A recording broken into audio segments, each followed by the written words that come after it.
পুকুরের মধ্যে গোলপিজা শুভাঙ্কি মাছের ব্রিডিং করানো কি সম্ভব সেটা দেখিয়েছিলাম আগের দিনের ভিডিওতে। আর আজকের ভিডিওতে আপনাদের দেখাবো যে সেই গোলপিজা শুভাঙ্কি মাছ কি নেটের মধ্যে ডিম দিল। তো চলো বন্ধুরা, সব কিছুর সমাধান পুকুরের মধ্যে নেবেই হয়ে যাবে। সকালবেলায় চলে এসেছি বন্ধুরা পুকুরের মধ্যে, এসে গামলিটা পুকুরের মধ্যে ফেলে দিয়ে তারপর শোলাটা নিয়ে নেমে পড়েছি। যে নেট দুটোতে আগামীকালের ভিডিওতে আমরা দেখিয়েছিলাম যে একটা নেটে গোলপিস মাছের আর একটা নেটে শুভাঙ্কি মাছের ব্রিডিং করিয়েছিলাম, সেই দুটো নেটের কাছেই আমরা যাব। তো প্রথমে আমরা যাব শুভাঙ্কি মাছের নেটের কাছে। তার মধ্যে যেতে যেতে আপনাদের দেখিয়ে দিলাম যে নেটটাতে খেজুরমলি মাছ ছিল। তো আস্তে আস্তে সব নেট পার হয়ে আমরা চলে যাব যে নেটটাতে আমরা প্রথমে শুভাঙ্কি মাছের ব্রিডিং করিয়েছিলাম। ঝাঁঝিটা দূর থেকে দেখা যাচ্ছে, তারপরে মাথাটা বাড়িয়ে আমি দেখি যে বড় মাছগুলো সব ওই পারে ঘুরছে, আর এদিকে ঝাঁঝিটা যে রাখা ছিল সেই ঝাঁঝির মধ্যে কিন্তু অসংখ্য ডিম দেখা যাচ্ছে।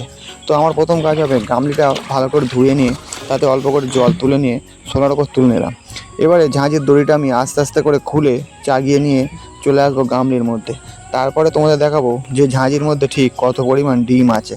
তবে বন্ধুরা, এই কাজটা কিন্তু খুব হুড়োহুড়ি করে করলে হবে না, খুব সাবধানের সাথে এই ঝাঁঝিটা তুলতে হবে।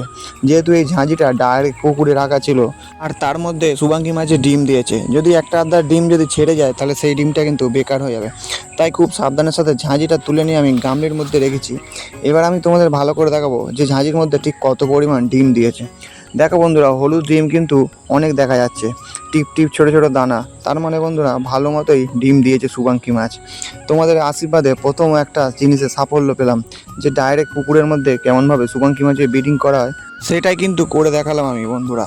তো বন্ধুরা, গামলিটা নিয়ে এবার আমি যাব গোলপিস মাছের নেটের কাছে। যে নেটটাতে গোলপিস মাছের ব্রিডিং করতে দিয়েছিলাম সেই নেটটার কাছে আমরা এসে পড়েছি। এবার আস্তে আস্তে মাথা তুলে দেখবো যে গোলপিস মাছ সেই ঝাঁঝিতে ডিম দিয়েছে কিনা।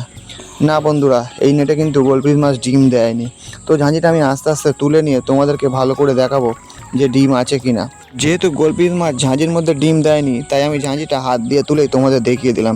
কিন্তু শুভাঙ্কি মাছের ঝাঁঝিতে ডিম দিয়েছিল বলে সেই জন্য সেই ঝাঁঝিটা হাত দিয়ে তুলে দেখায়নি। তো ঝাঁঝিটা আবার ফেলে দিলাম, যদি পরের দিন ডিম দেয়। তো এবার আমি চলে যাব পুকুরের পাড়ে, তার কারণ এই ঝাঁঝিটা নিয়ে চলে আসতে হবে আমার মাছের ফার্মে। তো বন্ধুরা, গামলিটা নিয়ে চলে এসেছি আমার মাছের ফার্মে। এবার ফার্মের মধ্যে আমি ভেতরে ঢুকে পড়বো। আর একটা পেটি ফাঁকা রাখা ছিল, যে যদি মাছে ডিম দেয় তাহলে সেই ঝাঁঝিটা এনে এই পেটির মধ্যে রাখা হবে। মোটর চালিয়ে রেডি করা আছে আমার সোলার পেটি। এবার ঝাঁঝিটা আস্তে আস্তে তুলে নিয়ে আমি ওই পেটিটার মধ্যে দিয়ে দেবো। তাহলে কী হবে, আবার কদিনের মধ্যে এই শুভাঙ্কি মাছের বাচ্চাগুলো আবার ফুটে যাবে। তো ঝাঁঝির দড়িটা আমি আস্তে আস্তে ধরে চাগিয়ে নিয়ে যে পেটিটা ফাঁকা ছিল সেই পেটিটার মধ্যে দিয়ে দিলাম, এবং খুব সাবধানের সাথে ঝাঁঝিটা আমি ওই পেটিটাতে মিলে দেবো। আর তার সাথে সাথে আমাকে লক্ষ্য রাখতে হবে যে ঝাঁঝির একটুকু অংশ যেন ভেসে না থাকে, তাহলে সেই ভাসমান অংশে যদি একটুকু ডিম থাকে তাহলে সেই ডিমটা পচে যাবে। তো বন্ধুরা, ভালো করে ঝাঁঝিটা আমি ডুবিয়ে দিয়েছি। এবার আমার প্রথম কাজ হবে যে এই সোলার পেটিটার মধ্যে বেশ কিছুটা পরিমাণ মিথাইন ব্লু লিকুইড দিয়ে দিতে হবে, তার কারণ শুভাঙ্কি মাছের ডিমগুলো যেন পচে না যায়। তো বন্ধুরা, তোমরা তারা দেখতে পেলে পুকুরের জলে গোলপিতা শুভাঙ্কি মাছের ব্রিডিং করানো সম্ভব, আর সেই ব্রিডিংয়ে আমি কিন্তু সফলতা পেলাম। তো বন্ধুরা, ভিডিওটি আজকের এই পর্যন্তই। আবার দেখা হচ্ছে আগামীকাল অন্য কোনো মাছের ভিডিও নিয়ে।